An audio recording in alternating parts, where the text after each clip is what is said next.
আসসালামু আলাইকুম এভরিওয়ান। কাছে দূরে যে যেখান থেকে আমার ভিডিও দেখছো সকলকে, সবাই কেমন আছো? নিশ্চয়ই ভালো আছো। আলহামদুলিল্লাহ আমিও ভালো আছি।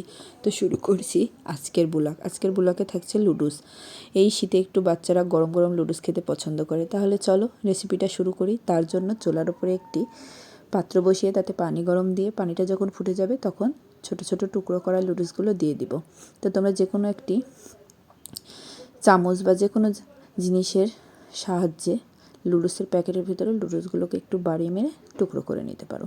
তো লুডুসটা সেদ্ধ হয়ে গেলে আমি একটি ছাঁকনির উপরে দিয়ে ছাঁকতে দেবো। পানিগুলো যখন ঝরে যাবে তখন রান্না করব। তো পানিটা ঝরে যাক, এই সুযোগে আমি চুলার উপরে আরেকটি পাত্র বসিয়ে তাতে পরিমাণ মতো তেল গরম করে তার ভিতরে একটি পেঁয়াজ আর একটি ঝাল কুচিয়ে দিয়ে দিয়েছি।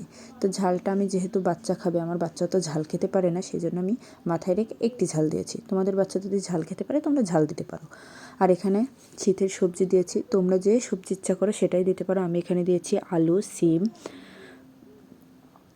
বিটরুট, গাজর, মটরশুঁটি। তো আমি এই সবজিগুলোকে খুব ভালো করে সামান্য লবণ বা পরিমাণ মতো লবণ দিয়ে খুব ভালো করে ভেজে নেব।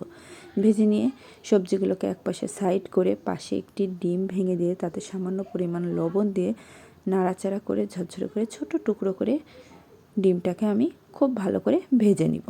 তো ভেজে নিতে নিতে তোমাদের সঙ্গে একটা কথা বলি, আমার চ্যানেলের কোনো ভিডিও যদি তোমাদের ভালো লাগে অবশ্যই লাইক, কমেন্ট, সাবস্ক্রাইব করে রেখো সবার প্রথম আমার ভিডিওর নোটিফিকেশন পাওয়ার জন্য।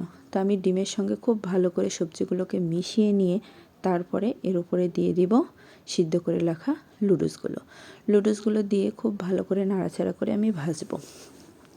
তো বন্ধুরা, এইভাবে তোমরা লুডুস রান্না করে বাচ্চাদের দিতে পারো, বাচ্চারা খুব পছন্দ করবে। তা আমি বাচ্চাকে একটি মেলামাইনের কাঁটা চামচ দিই, যেহেতু মুখে যাতে না লাগে, বা রাবারের কাঁটা চামচও তোমরা ইউজ করতে পারো।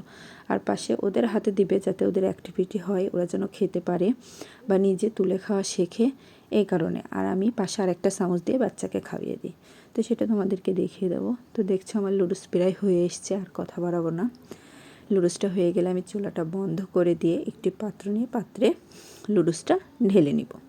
ঢেলে নিয়ে তাহলে আমার বাচ্চাকে খাওয়াবো। চলো দেখে নাও। তো বন্ধুরা, আমার ভিডিওটা যদি ভালো লাগে অবশ্যই লাইক করো এবং আমার চ্যানেলটি সাবস্ক্রাইব করে আমার পাশে থেকো। তো আজকের ভিডিও এই পর্যন্তই, আবার দেখা হবে অন্য কোনো ভিডিওতে। আল্লাহ হাফেজ, টাটা, বাই বাই।